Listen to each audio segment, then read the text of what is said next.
part of Locked On Sports Atlanta on the Locked On Podcast Network. Your team every day. The Hawks Postcast, your home for the best Atlanta Hawks talk. It's quick hitting, local insight after every game. You can't get anywhere but here at Locked On. I'm your host, Tenitra Batiste. Alongside me is NBA and college basketball analyst DeShaun Tate. The Hawks Postcast is also part of the Locked On Podcast Network, now the #1 sports podcast network.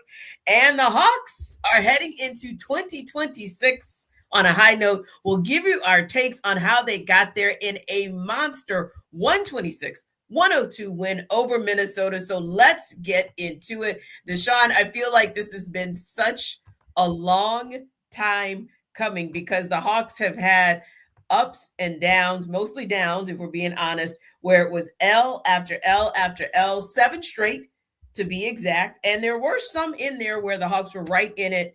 And unfortunately, they couldn't close the deal in the end. There were some where, hey, they were out of it from the beginning. This was actually a game where the Hawks dictated the pace. The Hawks dictated everything, really, from the opening tip. And it might be because of your take that a difference a center makes is a big difference. Yes, it is. And listen, I mean, I have talked so much about Kristaps Porzingis. Yes, you have, sir. Yes, you have. And I know that there's circumstances that come behind that as well. Yes, there are. I get that part too. But definitely eating a little bit of crow, eating my words, which, as you know, I'm always happy to do.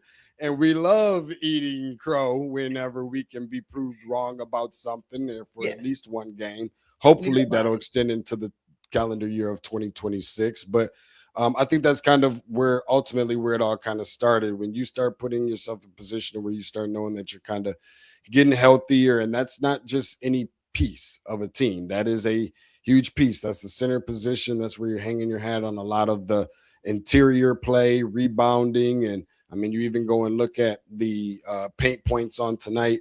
Not that Kristaps Porzingis is this big anchoring guy in the paint all the time, because we know that he stands on the outside and shoots a lot of jump shots, but because you have a statue under the rim, that kind of puts the opposition in position to where they have to kind of think twice and hesitate before they go in there against the trees, pun intended, playing the Minnesota Timberwolves. So great game for him on tonight. 16 points, 50% from three, 50% from the field, all of those things.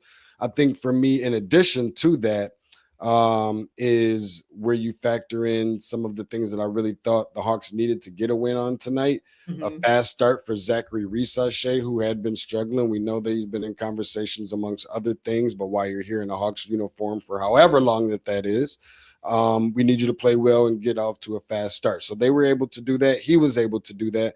And I thought that they needed to bring some energy. The energy needed to be the difference. It felt very much like a very different energy in State Farm Arena. Maybe they should tip all their games at 3:00, but it was impressive because they didn't allow the Oklahoma City Thunder to kind of make or break things for them. It was kind of like an overflow from a game that they competed very well against. And I thought they needed to prevent Julius Randle and Naz Reid from combining for 35 to 40 points. They held them to 25 collectively. All of those things, I think, is ultimately why we saw the Hawks win tonight. And that is a very fair point that you make about some of the good things that you saw in the Hawks game against the Oklahoma City Thunder, particularly in them fighting back in that third quarter. Although the game didn't turn out like the Hawks wanted it to, there were some good things that obviously were able to spill over into this game. But instead of starting those things in the third quarter, you really saw the Hawks begin to set the stage and set the tone from the beginning. And look, there are 2 names that you called out. I'll start with your take, which of course is Kristaps Porzingis, and then I'll move on to Zachary Risachet, just a quick point on him. But with Kristaps, again, just having that 7-footer inside just to make Julius Randle think twice or second guess himself in terms of what he was going to do inside, making Naz Reid think twice, think twice, and just making that entire team know that there's presence on the inside, even if Kristaps Porzingis was only in the game for 17 minutes, but 16 points in 17 minutes, pretty darn impressive. A couple of boards, if you will. And just, again, I think overall presence and knowing that, hey, you don't have to rely on Onyeka Okongwu and Jalen Johnson to do the work. That it just felt like there was such a heavy workload on them in the absence of a true center, regardless of whether he came in on a minutes restriction, if you will. But yeah, I felt like it allowed Onyeka to play a little more freely. That's why I felt you saw him get his 17 points, 8 rebounds, 5 assists, and it's a very efficient night, 6 of 13 shooting. Jalen Johnson, I know we'll talk about him in a minute, so I actually want to hold him, if you will. But for Zachary Risache, the numbers don't necessarily indicate that he had a great game, just 9 points on 4 of 10 shooting, but he did have 4 rebounds. And the fact of the matter is, honestly, you haven't even seen that combination from him in a while. That's the right. activity, I felt like there was movement and motion, and that was one of the reasons you and I were questioning whether or not he should be in the starting lineup, because we really weren't seeing the attack that was needed at either end of the floor. We weren't seeing sort of that athleticism and everything that you would have thought a number 1 pick in his second season would be showing you. So yeah, I felt like that was a nice little aside for him, and we'll see. The most recent report that came from the Athletic, Sam Amick, by the way, said that the Hawks are vehemently saying we are not looking to move on from Zachary Risache or have him packaged in a trade. Now we shall see, because when the rubber hits the road and you get to those final talks with other teams, we'll see how that goes. But for now, that's where the Hawks are standing on it. And even our own guy, Brad Rowland, who of course is over at Locked On Hawks, intimated the same, that is what the Hawks are indicating. So we shall see how it goes. But for me, my take was, hey, you didn't force 17, but still forced a W. And there's a trend that we've seen for the Hawks this season. 10 wins, 10-4 to be exact, when they force at least 17 turnovers. That's kind of that number for them. And although they only forced 16, they were right there at that point. And for me, it was how they got there. DeShaun, I saw active hands and I saw movement on the defensive side for the Hawks from the opening tip. That's what was impressive about me. So yes, it was only 16 versus that sort of cowbell 17, if you will, that bell toll, but they got 19 points off those 16 turnovers. And that's a good sign for the Hawks, because we know that they've been turning the ball over with double digits with opponents, but weren't able to capitalize on it. So I thought it wasn't just about the number of turnovers that they created with the Timberwolves, but it was also about the fact that 2 things. Number 1, they were creating those turnovers early because we saw active hands. And I think the other piece is that the Hawks were protecting the ball themselves. Only 10 turnovers in this game, and they only allowed the Minnesota Timberwolves to score 11 points off those turnovers. And when they were able to turn the ball over, that's when we saw the fluidity in the offense. 38 assists tonight. So forcing those turnovers, more indicative of an all-around game for the Hawks than just the 16 that we saw in that column.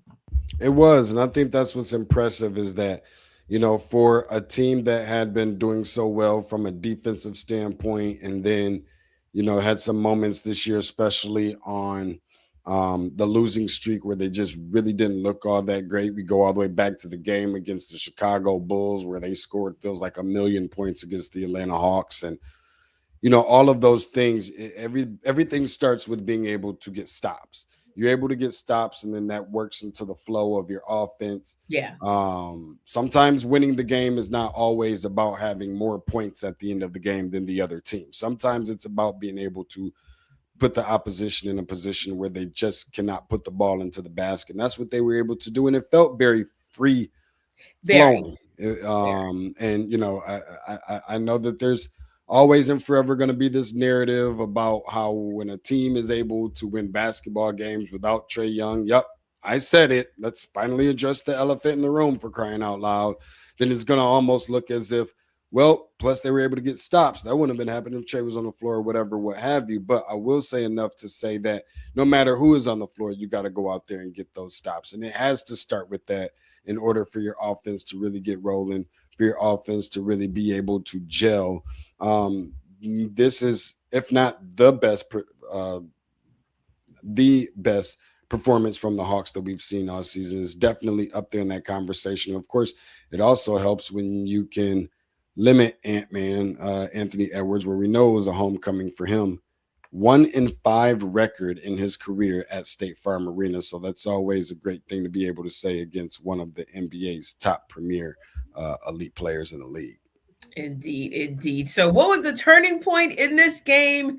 There were so many, but there was one in particular that we'll talk about up next.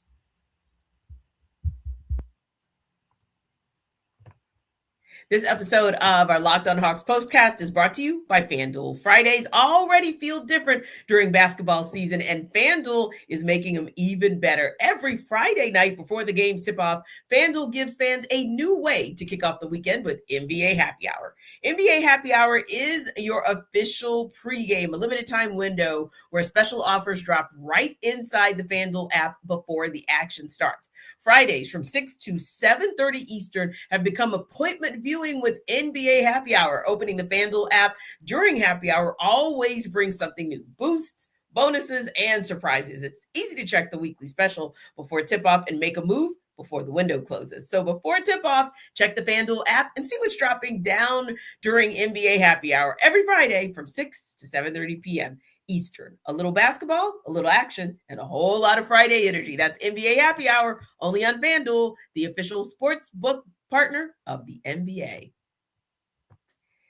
This episode of our Locked On Hawks postcast is also brought to you by Game Time. During basketball season, there's nothing like being in the building, the energy, the crowd, that first big run that gets everyone on their feet. Fans want to be there for those moments, not stuck refreshing screens or guessing what tickets are really going to cost. That's where Game Time comes in. The Game Time app gives fans the advantage back, making it incredibly easy to score amazing tickets. Fast, simple, and without the guesswork. Browsing the Game Time app is straightforward and intuitive. Finding tickets takes just a few taps. And seeing the view from your seat before buying makes choosing tickets easy and confident. So take the guesswork out of buying tickets with Game Time. Download the Game Time app, create an account, and use code LOCKEDONNBA. That's LOCKEDONNBA for $20 off your first purchase. Download the Game Time app today and get in on the action.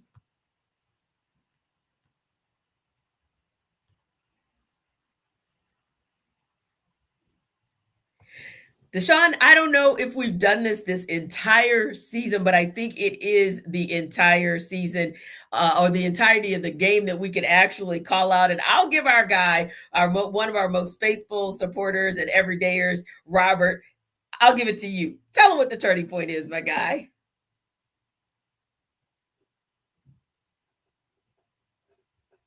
Time to reveal where the game was won or lost. It's the turning point. Robert Blackman, 72-35, said it best. The Hawks led from the start. And DeShaun, you also said it best. It wasn't just about the scoring. It was about the tone that was set at both ends of the court from the tip. That's why I said there are so many turning points, because you can look in almost every statistical category and you can see how the Hawks really did dictate how this game was going to go. Absolutely. And, I think that that's just kind of the approach and the mindset that I think that this team has to have going forward, whether Trey is on the floor, whether Kristaps is on the floor, whether Jalen is on the floor, no matter who is on the floor. Yeah. To, go out there and compete. Not that I feel like they give it any, less than 110% effort most of the time. But sometimes I feel like that energy is what ultimately kind of carries them over. And it was also good that it happened at home. That I feel like this is probably the best win at home. I don't know about on the road or all season, but at home for sure, without question. Yeah. And it kind of really all started for me, obviously, out the gate. But even starting out the game on a 5-0 run right off the tip. And we like to think, oh, it's just a little 5-0 run, whatever, what have you. But doing that and also implementing getting one of your guys like Zachary Resache going, who's been struggling quite a bit than some others, I think was also a really good sign. 5 3-point conversions for the Hawks by 4 different Hawks players and 1 turnover in the first quarter. That alone within itself, I think, is what ultimately kind of set the tone for this team. And I want to throw one other thing out there while we're sitting here talking about this particular game. Mm-hmm. While we can definitely give a lot of credit to the front court, Jalen Johnson and Kristaps Porzingis, who combined for 50 points, 12 rebounds, 21 for 34 from the floor, and 50% from 3, 7 assists. Mm-hmm. I think that while we haven't talked nearly as much about the bench mob all year long, they probably deserve the most credit. Well, because the bench mob hasn't really been, the bench mob has been more of the starting mob for this team a lot of the times. Sure. But from a consistency standpoint, from all guys who are typically guys coming off the bench, Nickeil Alexander-Walker and what he has been for this team all year long. When Trey is not, playing inactive, he's kind of stepped into the role that DeJounte Murray at one point in time had to with leading this team. Ace Newell has been one of the more brighter spots amongst not just rookies, but specifically on this team from a consistency standpoint, knowing what you're going to get from him, regardless how big, how small. Be Krejci from a shooting standpoint, sure, being inserted into that role, starting, coming off the bench, whatever you need him to do, just be ready to pull the trigger. Yeah. And then last but not least, Onyeka Okongwu, who's constantly being played with between starting lineup, going back and forth between that and the bench. It has no difference upon what the production is that he brings, regardless as to whether he starts the game or not. All of those guys being bench players for this team, all of those guys bringing some of the biggest contribution and deserve some of the biggest credit for why we've seen this team flourish when we've seen this team flourish. Yeah, I would say the same. This is a hybrid because Onyeka Okongwu can come off the bench sometimes. Today, he was a starter. Nickeil Alexander-Walker can come off the bench sometimes. Today, he was a starter. So the fact that you see consistency from those two guys in particular, whether you have them coming in with the second unit or they're part of the first unit, is impressive. Nickeil Alexander-Walker with, like you said, an 11-point game today, but 3 of 7 from 3 in particular was impressive for me. And then to see Onyeka Okongwu 2 of 5 from 3, and then to get the type of productivity that this team got off the bench, particularly from 3. And again, 2 of 5 from 3 may not seem like a big deal for Luke Kennard, but it is a big deal because Luke Kennard has kind of gone AWOL, it seemed, here and there. That's a good point. Yeah. So for me, I saw a little bit more activity from him. There were a couple times where you could see the plays break down. And those were moments where a week or 2 or 3 ago, Luke Kennard would have had the ball in his hand and the play would have broken down and the Hawks would have had an empty possession, and not today. So I thought that was impressive from Luke Kennard. Also, B. Krejci, only 6 points. But again, the 2 threes he made were on plays that were breaking down deep into the clock. And somehow, some way, B. Krejci gets the ball in his hands and he's able to convert on a 3. So I think he's been impressive and was impressive today. But I actually wanted to talk about Asa Newell in particular because the athleticism and the activity around the rim was what impressed me the most. We already know Asa Newell can get his points. He can get his shots. He only had 7 today, but still, he was off 3 of 5 from the field and 1 3-pointer. But what was particularly impressive for me was 9 rebounds and a steal. 9 rebounds and a steal. This is a guy who we were saying, man, what's going to happen when he starts playing defense, when he starts figuring out how to play defense in the association? Well, Asa Newell is starting to figure it out before our very eyes. So for me, especially being there in person today, had an opportunity to get down to the arena for the first time in a while, been a little bit under the weather. So I kind of pressed my way down there today. And he, for me, might have been the most impressive, especially in the beginning of the game, because I just saw him flying everywhere, and active hands were so important and so critical early in this game to set the tone. And he was right there setting the tone. I think so too, Tenitra. I think the other thing with him is just the fact that, like I said, the consistency, knowing what you're going to get out of him. And he doesn't really have like many weaknesses. I feel like there's players that on a team that will help you, that will help you lose and won't help you win. There's players that will help you win and also help you lose. Asa Newell brings the kind of production that he's only a player when he gets in the game that will help you win. He doesn't help you lose in any kind of way. He doesn't go out there and try and do things he's not familiar with. Not really a liability. Exactly, at all. I mean, he shoots the three pretty well. He's not afraid to mix it up and get it and out there. And if this team is ever in position, ever where they want to go big and get into a lineup, if they absolutely have to, where they have Porzingis out there at center or Yeko Congo at center and Jalen Johnson at power forward, if in the event you absolutely positively have to move Asa Newell to the small forward position, I feel like he has that agility. He has the lateral movement. He has some of those things to where he can go out there and be able to give you some decent minutes at a position where he can keep up on the defensive end and still big enough to be able to outscore some opponents because of his side on offense. Indeed. So listen, this is our last show of 2025. What's one thing you want to see from these Hawks in the new year? See from the Hawks in the new year is to stay healthy, just continue to compete. The main thing I think is just to kind of stay healthy for this team. I think if they can do that, they can put themselves in position to be able to give us a little bit more optimism towards what we initially thought that we would get with everyone being healthy, and that's to be able to compete for at least the Eastern Conference Finals on the second half of the season. I like it. And I'm going to co-sign and say, yes, please stay healthy. I'm just going to sneak back down to State Farm Arena and go ahead and bubble wrap Jalen Johnson for starters and Kristaps Porzingis. I told you. No, don't forget him. Right, I got to bubble wrap KP and I got to bubble wrap Double J so that we can get what we want to see, which is hopefully this type of performance on a more consistent basis with this team in the new year. The Hawks Postcast is the #1 place to hang out after every game and is part of the Locked On Podcast Network, your team every day. So remember, like and subscribe to our YouTube channel. And for more on the Hawks, head over to Locked On Hawks with our guy, Brad Rowland. Happy New Year. We'll see you on the other side. Happy New Year.